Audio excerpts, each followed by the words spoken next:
hello, welcome to Mojo with GT. And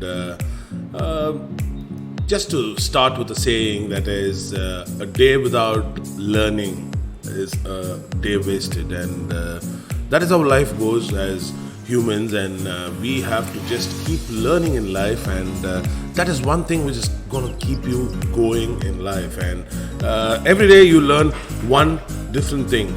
And that gives you a satisfaction, that gives you a deep sleep, that gives you a good mood, and that is what we are looking at as people. We just need some amazing mood to sail around in this river called life. And yes, we are going to be talking about a very interesting topic today, and let's get started.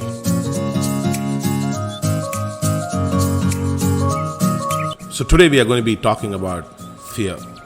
How are we going to overcome fear?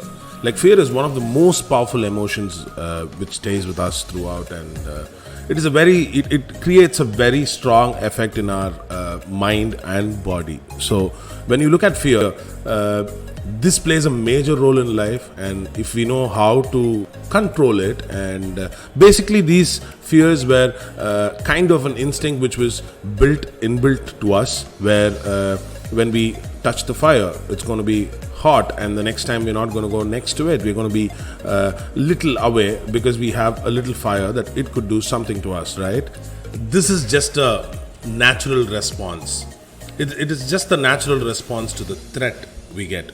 And it can be perceived, or it could also be real, right? Sometimes there are instances where we perceive that this could go wrong and we don't even try it. Like, for example, if I have a friend who's going to call me and tell me we're going to the mountains, yes, I'm up for it. I'm not going to have any fears towards going to the mountains. But if he's going to tell me that let's go to the peak and then dance, and I wouldn't do it, because that is something, I think it's a real fear, and I know something would go wrong, and there's no second thought about it.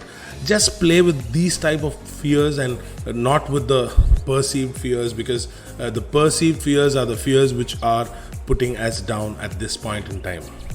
But why do we have these type of perceived fear in us?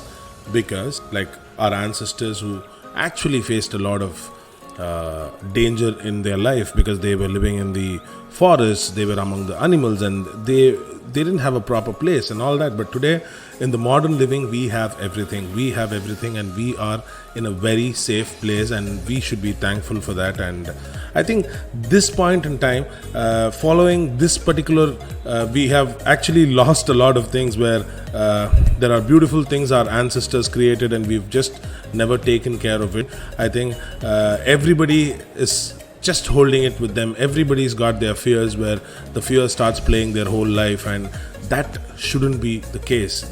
In this particular case, we are not going to follow our ancestors on this, because we are in a very safe place.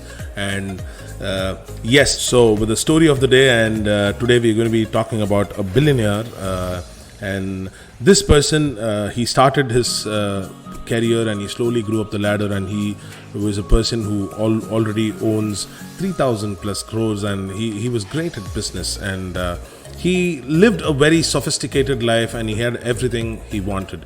And one point in time, his partner wanted to get away from him. He wanted to start something on his own, and so this gave him a little break, and he felt, how could I manage everything? There was a fear where he was just afraid of how would he do everything now. The whole company ran because two of them holded different positions, and they were handling it perfectly. Now one person is not there, and everything fell on him. And this depression, this fear brought him slowly down. He ended up where he lost everything in life, and at one point he had so many people outside this place where they were just pestering him for money, and he had to run away.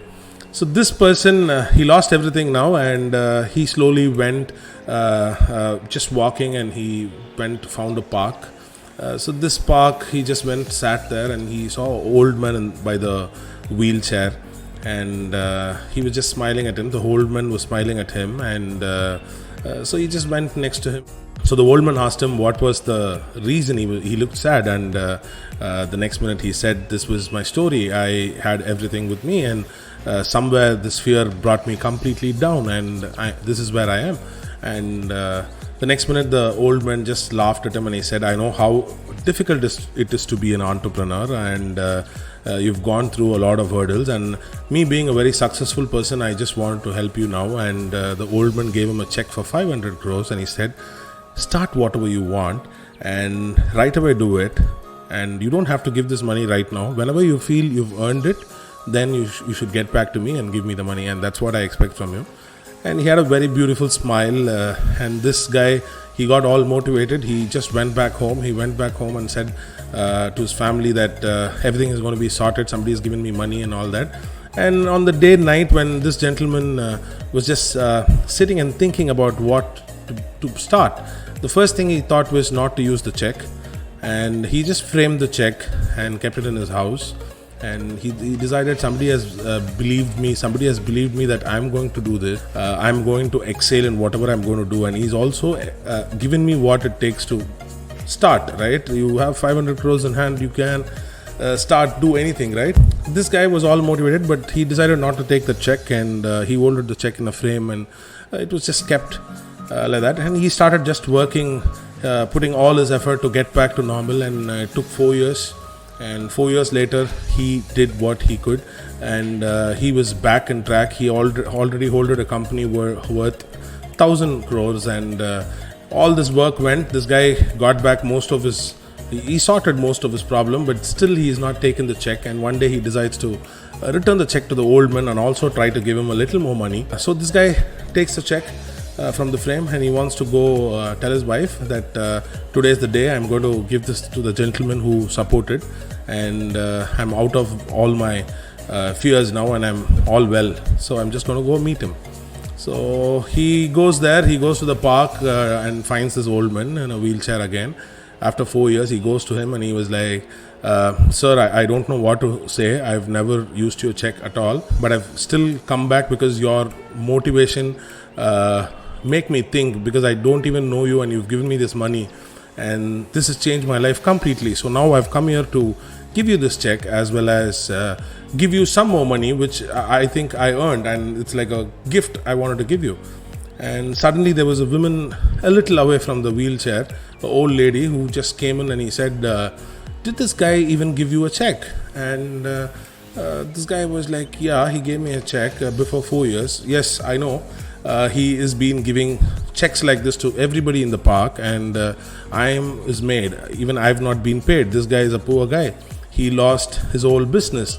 He lost everything way back, and he is in a way where whoever he meets, he calls them and gives them a check and tells them, start a business." So this is the guy. So what you got from the story is one thing. Fears always existed, but there's just one thing, that we should not be ingesting fear on anybody, because we know how it is to be in depression or be sad and be fearful in life, and we should make sure we don't do it, because a madman could change somebody's life. A madman could change this guy into a millionaire back, and that little motivation is something we should be able to give others, and that is the best thing, because you know how it hurts, and we should be able to make sure that we don't hurt anybody and keep motivating everybody. And this is what today we've been talking about in Mojo with GT and more Mojos with GT, and I'm your host Ganesh Toasty. So signing off.